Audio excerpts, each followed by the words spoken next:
అమరావతిలో నిర్వహించే ప్రధాని సభా వేదిక ఏర్పాట్లను మంత్రి నారాయణ పరిశీలించారు. ఉన్నతాధికారులతో కలిసి ఆయన సభాస్థలం, పార్కింగ్ ప్రాంతాలను పరిశీలించారు. మే 2వ తేదీ నిర్వహించే సభకు ఎలాంటి ఇబ్బందులు లేకుండా చర్యలు చేపట్టాలని అధికారులు సూచించారు. ట్రాఫిక్ జామ్ కాకుండా 11 చోట్ల స్థలాలను ఏర్పాటు చేసినట్లు తెలిపారు.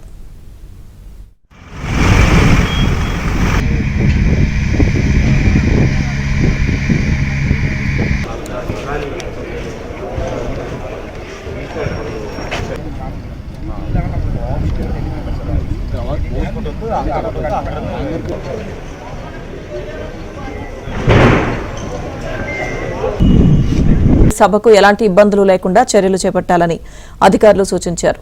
ట్రాఫిక్ జామ్ కాకుండా 11 చోట్ల స్థలాలను ఏర్పాటు చేసినట్లు తెలిపారు.